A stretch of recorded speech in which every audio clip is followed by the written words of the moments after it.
नमस्कार दोस्तों, बहुत बहुत स्वागत है नए वीडियो में। मैं जी एस चारण आपका स्वागत करता हूँ हिंगलाज क्लासेज में।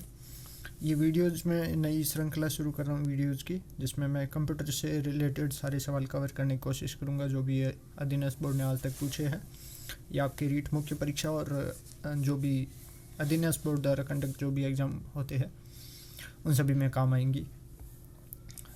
ये मैं 2016 से शुरू कर रहा हूँ। 2016 में एक कंपाइलर का एग्ज़ाम हुआ था, सबसे पहले उसी के कुछ क्वेश्चन ले रहा हूँ।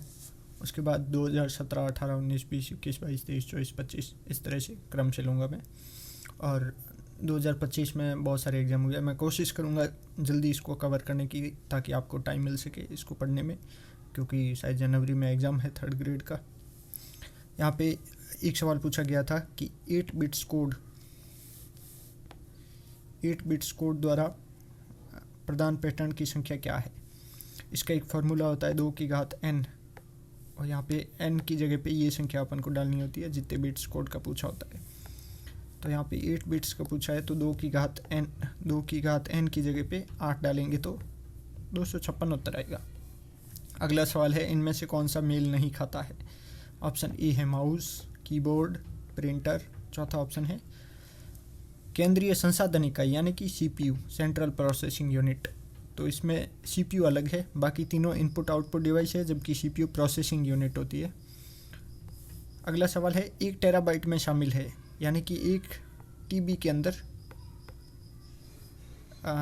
इनमें से क्या सही जवाब है। 1 TB के अंदर वैसे तो 1024 GB होते हैं। सबसे छोटी होती है बिट, 8 बिट होती है तो बनती है बाइट, और 1024 बाइट होती है तब बनती है किलोबाइट। फिर किलोबाइट के बाद मेगाबाइट, मेगाबाइट के बाद टेराबाइट। आपको बस क्रम याद रखना है, बिट, बाइट, KB, फिर MB, GB, फिर TB।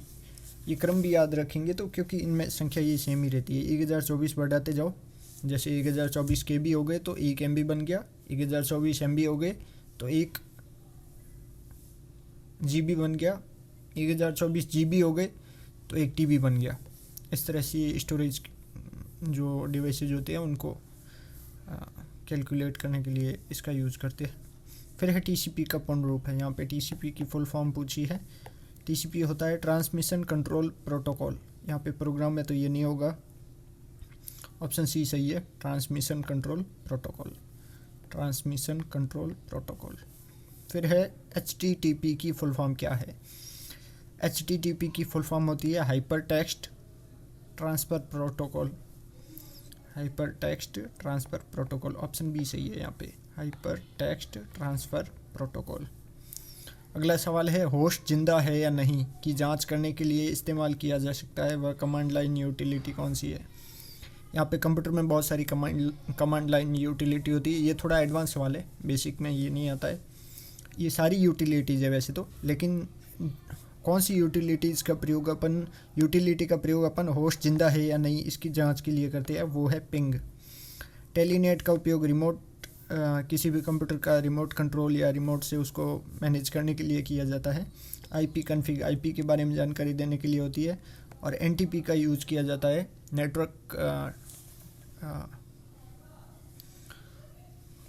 NTP वैसे मेरे हिसाब से टाइम सिंक्रोनाइजेशन से संबंधित है, टाइम प्रोटोकॉल या ऐसा कुछ है, मुझे याद नहीं है। अगला सवाल है, ईमेल के माध्यम से कई व्यक्तियों को एक ही संदेश भेजने की ज़रूरत है तो सबसे अच्छा तरीका क्या है। तो ईमेल भेजते हैं तब एक तो टू में एक ईमेल आईडी डाल सकते हैं, लेकिन एक CC का विकल्प होता है जिसमें बहुत सारी ईमेल आईडी डाल सकते हैं। CC का मतलब कार्बन कॉपी। तो उसके लिए अपन बहुत सारे लोगों को एक ईमेल भेजना हो तो उसमें CC का विकल्प यूज़ करते हैं, ईमेल में CC विकल्प। अगला सवाल है, निम्नलिखित में से कौन सा एक आउटपुट डिवाइस नहीं है। इनमें से आउटपुट डिवाइस कौन सा नहीं है। मॉनिटर एक आउटपुट है, प्रिंटर भी आउटपुट है, प्लॉटर भी आउटपुट है, लेकिन जॉयस्टिक जो है वो एक इनपुट डिवाइस है, तो इसका उत्तर होगा जॉयस्टिक। ईमेल में निम्न बुनियादी तत्वों को छोड़कर सभी शामिल है, मतलब इनमें से एक ऑप्शन ऐसा है जो ईमेल में शामिल नहीं होता है, बाकी सब शामिल होते हैं।